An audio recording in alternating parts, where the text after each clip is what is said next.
바로왕 애굽 왕 바로가 어느 날 꿈을 꿨습니다. 나일 강가에 살찐 소 7마리가 평화롭게 풀을 뜯어먹고 있었는데 비쩍 마르고 흉한 소 7이 그 소들을 잡아먹는 겁니다. 그 소를 먹어버렸다는 겁니다. 또 다시 꿈을 꾸니까 아주 충실한 7이삭이, 무성하고 충실한 7이삭이 나왔는데 가늘고 동풍에 마른 7이삭이 그 좋은 이삭 7이삭을 다 먹어버렸다는 겁니다. 꿈이 좀 이상하잖아요. 하도 불길해서 애굽의 모든 술사들에게 이거 무슨 꿈인지 한번 해몽을 해봐라 라고 했는데 어느 누구 자신 있게 이건 무슨 뜻입니다 라고 말하는 사람이 없었습니다. 그래서 이걸 어떻게 하면 좋을까라고 했는데 술 맡은 관원장이 이전에 자기가 옥에 갇혔을 때 자신이 3일 만에 풀려날 것이라 라고 꿈 해몽을 해준 요셉이 이제서야 생각이 난 거죠. 지난주에 사람들의 관심에서 멀어질 때 그랬는데 만 2년을 넘게 아무도 기억하지 않았는데 그 기간 동안에도 요셉이 옥에서 최선을 다했더니 이제서야 술 맡은 관원장이 그것이 생각이 난 겁니다. 그래서 왕에게 제 꿈을 그렇게 풀어준 사람이 있다 그랬더니 그게 누구냐 그랬더니 보디발의 옥에 갇혀있는 요셉이라는 사람이다. 그래서 요셉이 왕 앞에 나오게 된 겁니다. 그런데 그 요셉에게 왕이 그러는 거죠. 내가 꿈을 들으면 능히 푼다 하더라. 그러니까 내가 꿈을 잘 푸는 요셉이란 사람이냐라고 물어보는 겁니다. 그러자 요셉이 대답합니다. 내가 아니라 하나님이 바로에게 편안한 대답을 하시리이다. 그렇게 말합니다. 여기에서 내가 아니라 누구라고요? 하나님이다. 그 꿈을 풀게 하신 것은 내가 아니라 하나님입니다. 라고 하는 겁니다. 여기에서 주어가 내가 아니라 하나님이 하셨다라고 하는 주어가 변환되기 시작하는 겁니다. 오늘 우리 인생에 있어서도 내가라고 하는 것들이 참 많이 있습니다. 내가 뭐 했더니 그렇지만 믿음의 사람들이 해야 되는 일들 중에 하나는 그 주어가 좀 바뀌어야 됩니다. 하나님이 하셨습니다. 한번 따라하겠습니다. 하나님이 하셨습니다. 오늘 여기 예배에 나온 것도 누가 하신 거예요? 하나님이 하시는 겁니다. 코로나 상황에서 예배 못 드리는 지역이나 상황들 참 많이 있습니다. 안타깝습니다. 우리 예배를 사모하는 마음들이 있잖아요. 저는 신천분들 참 감사하더라고요. 거리두기 잘 지키시고 그래서 확진자가 많이 안 나오는 것도 참 감사하더라고요. 갑자기 한 몇 명 막 나올 때 그래도 또 한 며칠 지나면 또 사그라드는 거 보면 저는 교회가 시민들께 또 감사하더라고요. 여기 막 확진자 막 나오면 우리 예배 드리기 참 어렵잖아요. 그러니까 모든 분들에게 참 감사하고 또 하나님께 또 감사한 거죠. 하나님이 우리의 마음을 감동시켜서 이 자리에 예배에 나오게 하시는 거예요. 이건 하나님의 은혜잖아요.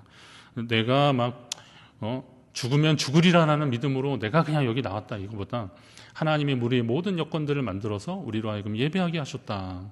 이게 하나님이 하셨다라는 고백입니다. 우리가 이런 고백이 넘쳐나시기를 간절히 바랍니다. 사도 바울도 그럽니다. 내가 나 된 것은 하나님의 은혜로 된 것이다. 내가 한 것이 아니고 오직 나와 함께 하신 하나님의 은혜로다. 고린도서에 그렇게 고백하고 있습니다. 하나님이 중심이 되는 삶을 사는 것입니다. 자, 그런데 요셉이 대답할 때 뭐라 그러냐면 하나님께서 바로에게 편안한 대답을 하시리이다. 이 대목도 우리가 한번 잘 보셔야 되는데요.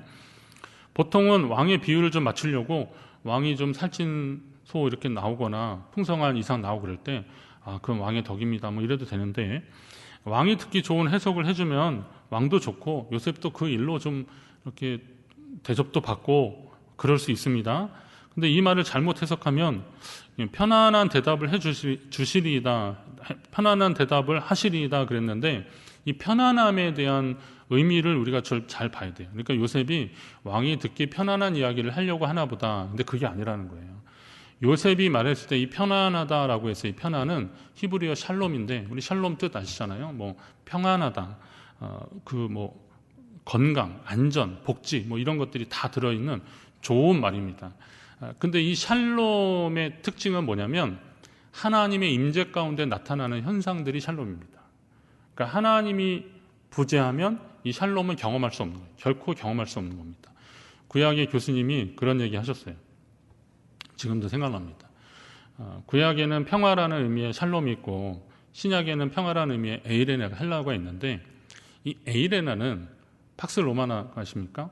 로마의 평화인데 이 로마의 평화는 로마가 하도 강하니까 감히 뭘 못하는 거예요. 전쟁이고 뭐고 감히 일어나지 못하는 그런 상황. 그것도 평화라는 거죠. 근데 그건 에이레네라는 겁니다. 힘에 의해서 어쩔 수 없는 평화를 누리는 거. 싸움이 없는 상태. 이게 에이렌의 평화인데 구약의 샬롬은 그게 아니라는 거예요. 구약의 샬롬은 화해를 이루는, 그러니까 하나님이 함께 하셔서 화해를 이루는 샬롬입니다. 뭐 예를 들면 에서와 야곱의 만남, 이게 이제 샬롬의 만남이죠. 하나님이 그들 사이에 그들을 하나 되게 하시는 것, 화해하게 만드시는 것, 이게 샬롬이라는 거죠.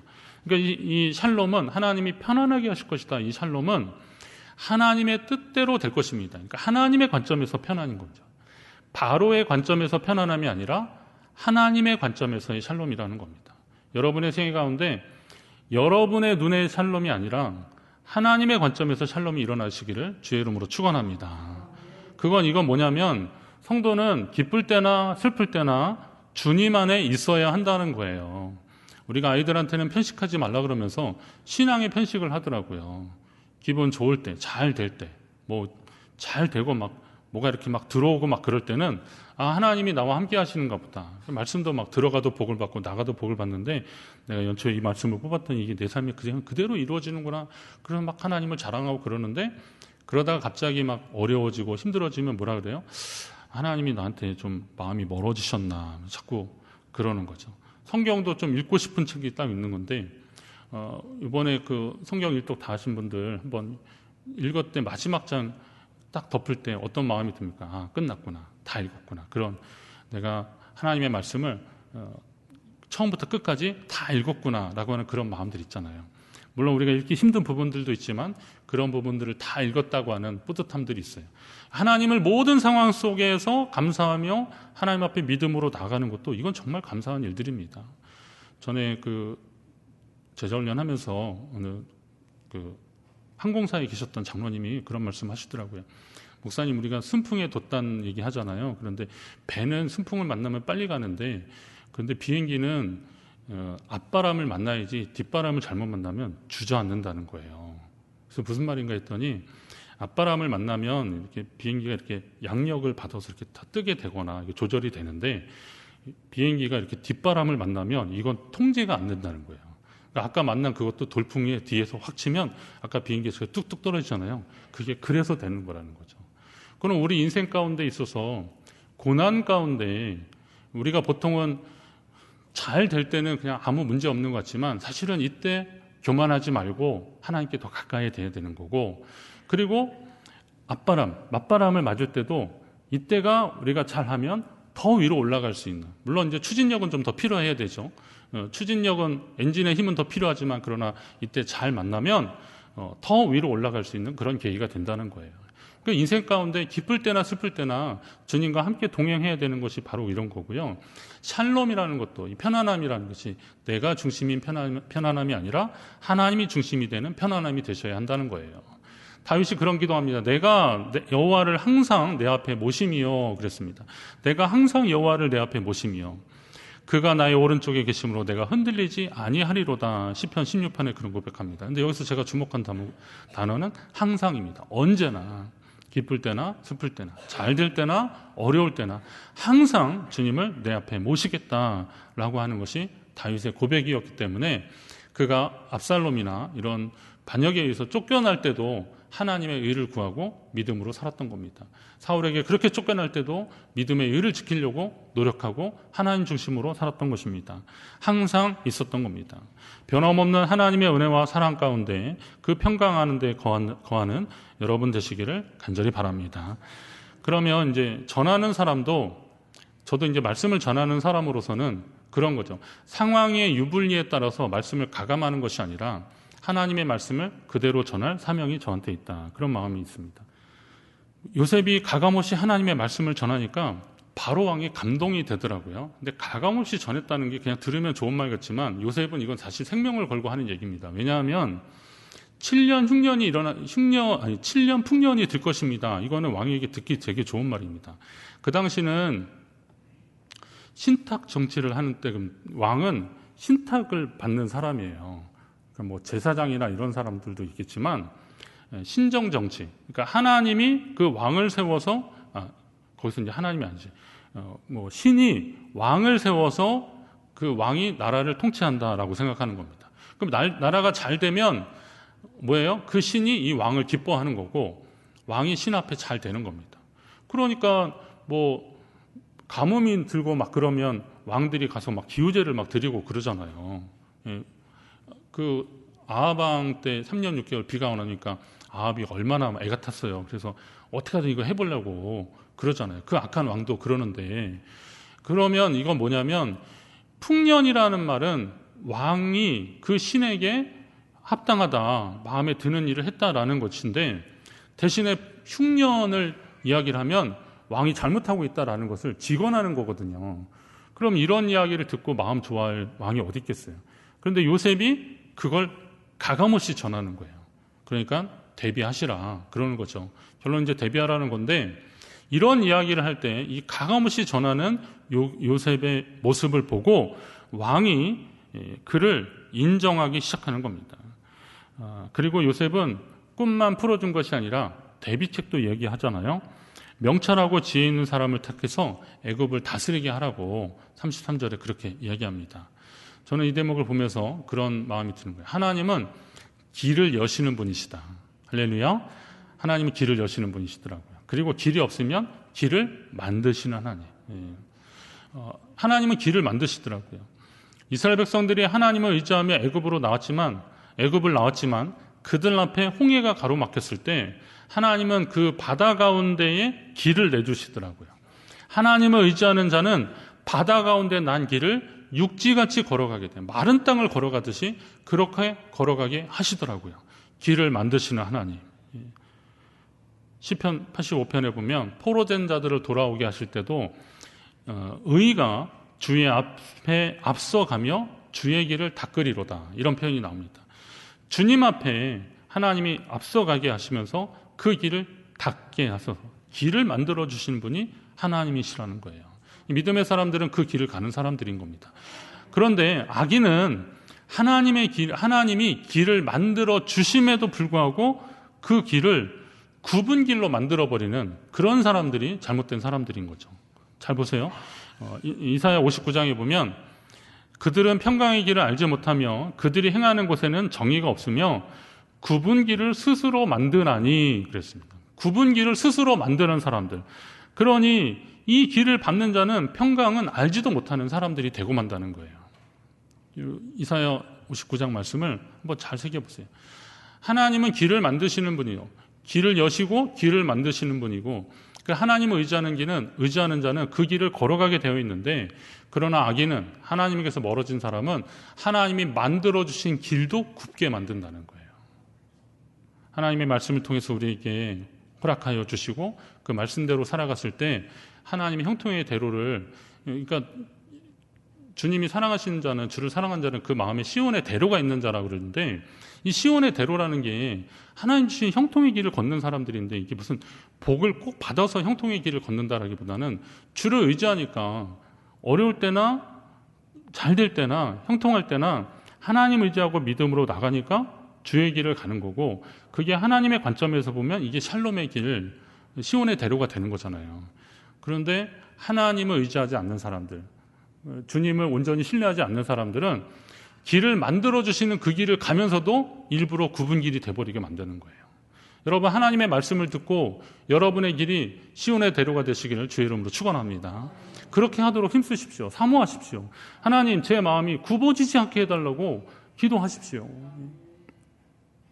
설교자로서의 저희 고민은 말씀을 이왕이면 하나님의 말씀 그대로 전하기를 기도하고 있는데, 혹시나 저의 생각이나 사상이나 이런 것들이 굽어져서 하나님의 말씀을 제 주관대로 전하게 되지 않게 해달라고 그렇게 기도하고 있거든요.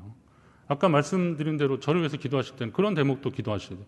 가감없이 전하는 거 하고, 그리고 저의 세상이나 이런 것들이 굽어지지 않아서 하나님의 말씀을 온전하게 주의 뜻대로 전해지기를 위해서 그렇게 기도하셔야 돼요. 저도 그렇게 기도하는 겁니다. 제가 그렇게 기도하고 있어요. 제 인생에 약간 이전에 어떤 트라우마나 상처나 이런 것들이 하나님의 말씀을 보는 데 있어서 왜 영향을 받지 않겠습니까? 제가 지난 주간에 만났던 어떤 일들이 말씀을 준비하는데 왜 영향을 받지 않겠습니까? 그런 말씀 때문에, 그런 사건들 때문에 오늘 이 말씀이 왜곡되게 전해지지 않게 해달라고 저는 그런 기도를 하고 있거든요. 설교 준비하는 동안에 제가 지금까지 근 한 30년 설교하면서 계속 고민하는 게 바로 그런 겁니다. 하나님의 말씀을 전하는데 이 말씀을 듣는 사람도 듣는 사람이지만 이 말씀을 전하는 자로서는 나는 과연 자격이 있는가? 이런 고민들이 저한테 계속 있거든요. 예. 그게 저의 고민이에요. 예. 요즘 목사님 무슨 걱정하세요? 그러면 제가 설교를 계속 하고 있는 한은 그 걱정하고 있다고 생각하시면 됩니다. 저는 그런 기도를 하고 있어요. 그런데 이 말씀이 굽어지지 않고 전해지니까 하나님의 역사가 일어나더라고요. 바로가 요셉을 보면서 신하들에게 말합니다. 이와 같이 하나님의 영에 감동된 사람을 우리가 어찌 찾을 수 있으리요? 이렇게 하나님의 영에 감동된 사람을 우리가 다시 어디서 만나볼 수 있겠느냐라고 이야기합니다. 이거 많이 익숙하지 않습니까? 보디발이 그랬고 간수장이 그랬습니다. 요셉을 보고 그들이 가졌던 신뢰가 바로 이런 마음이었는데 바로가 이걸 완전 확인하고 있어요. 그것도 그냥 요셉에게 그렇게 얘기하면 되는데 신하들을 둘러보면서 이렇게 하나님의 영에 감동된 사람을 우리가 어찌 찾을 수 있겠느냐. 이거는 요셉을 통해서 바로가 일을 하려고 하는 거죠. 요셉을 세우는 일들입니다. 앞에서 말씀드렸듯이 하나님은 이렇게 하나님의 영에 감동된 사람을 통해서 일하시는 겁니다. 하나님이 그런 사람을 찾으시는 겁니다. 민수기 27장에 보니까 하나님 모세에게 말씀하시는 거예요. 너는 여호수아를 데려다가 눈의 아들 여호수아는 그의 안에 영이 머무는 자니 너는 데려다가 그에게 안수하고 그를 백성의 지도자로 세우라고 하나님 말씀하셔요. 여호수아 안에 하나님의 영이 있었다는 거예요. 이사야 61장에도 보면 여호와의 영이 내게 임하셨다 그랬어요. 그래서 내게 기름 부으사 가난한 자에게 아름다운 소식을 전하게 하시려고, 나를 보내사 마음이 상한 자를 고치게 하시려고, 포로된 자에게 갇힌 자에게 노임을 선포하라고 주님이 내게 성령을 부어주셨다. 그렇게 말씀하고 계시는데 이게 복음서의 누가복음에도 예수님이 회당에서 이 말씀을 인용하면서 예수님 사역을 시작하시더라고요. 그럼 예수님도 그런 거죠. 물론 예수님도 당연히 그랬고 모든 하나님의 사람들은 하나님의 영이 임한 사람들이라고 보면 되는 겁니다. 오늘 요셉은 하나님의 영이 임한 사람이었습니다. 그러니 바로왕은 그가 해석한 꿈이 맞다고 여겼을 뿐만이 아니라 그가 제시한 방법, 지혜롭고 명철한 사람들, 그 사람을 통해서 애굽을 다스리게 하라고 했는데 바로 네가 적임자다. 그러면서 요셉에게 그 일을 맡겨주는 겁니다. 성경을 좀 어느 정도 읽다 보면 옥에 갇혔던 그 노예 신분의 요셉이 어떻게 일국의 재상이 돼, 어떻게 총리가 돼, 그렇게 생각할 수도 있습니다. 저는 예전에 그렇게 약간 반감을 가지고, 좀 삐딱하게, 궁금하게 생각하면서 봤는데, 이게 이제 혈통, 그런 것을 보면, 민족의 역사를 보면, 이게 어느 정도 이해가 됩니다. 그러니까 노아의 세 아들, 셈과 함과 야벳이잖아요. 근데 이게, 지난번에 제가 통큰통독할 때도 말씀드렸는데, 야벳은 그냥 유럽인들이라고 보면 됩니다. 지중해 건너편 쪽에 야벳이고, 그리고 셈계는 이쪽 페르시아 이쪽부터 이라크 이쪽 사람들입니다. 그리고 함은 이 아라비아 반도하고 이집트 쪽 사람들, 이쪽입니다. 아프리카 쪽 사람들입니다. 그럼 대부분이 이집트니까 아프리카니까 여기에는 함 계열을 이루는 사람들이 주로 살고 있었고 거기에 통치가 된 건데 요셉 요때에 그 앞에 많이 길지도 않습니다. 근데 요때에 셈계의 사람들이 이집트에 내려와서 여기서 지금 통치하는 겁니다.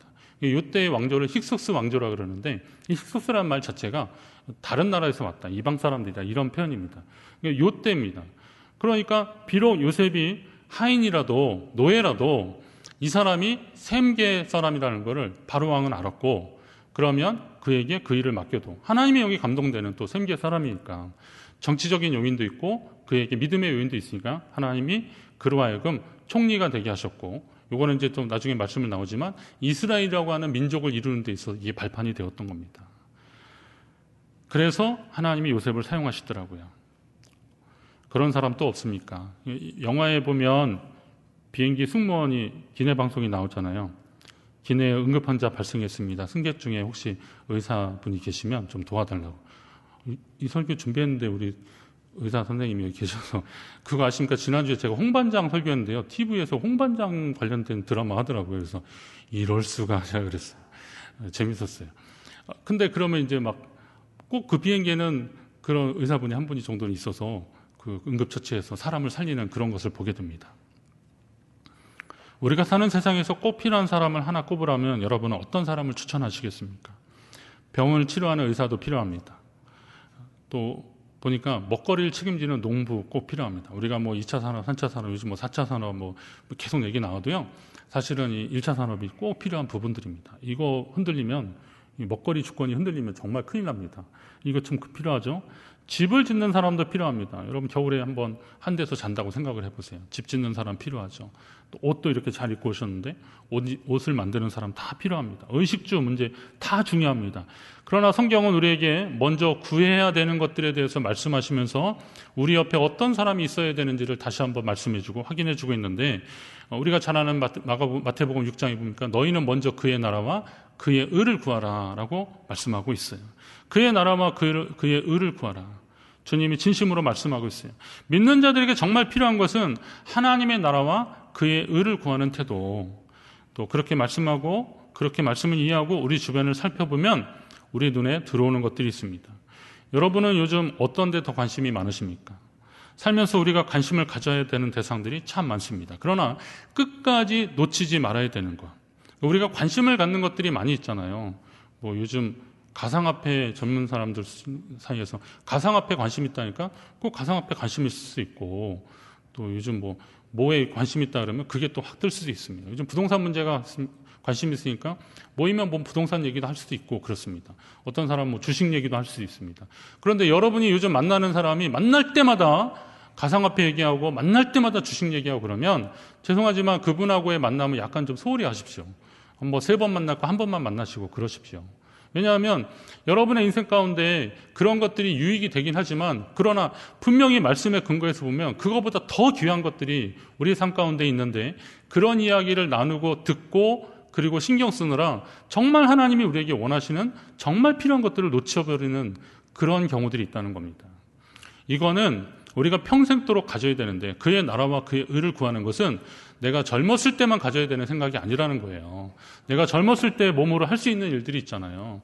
인생이 좀 완숙할 때 황혼기에 할 수 있는 일들이 있고, 거동이 불편해도 내가 하나님의 나라와 그 의를 구하는 가운데 하나님이 내게 주시는 지혜들이 있거든요. 그걸 통해서 하나님의 일을 하라라고 하나님이 우리에게 계속 푸시를 주시는 거예요. 계속 감동을 주시는 거예요. 그런 사람들이 바로 하나님의 영에 감동된 사람이라는 거죠. 모세야, 아무개야, 그렇게 하나님이 부르시는 사람만 하나님의 감동을 받는 사람들이 아니라, 그 영에 감동된 사람이 아니라 내 평생에 내가 하나님의 나라와 그의 의를 구할 때 나는 지금 할 수 있는 것이 무엇일까? 주님 내게 지혜를 달라고 그렇게 기도하는 사람이 하나님의 영에 감동된 사람입니다.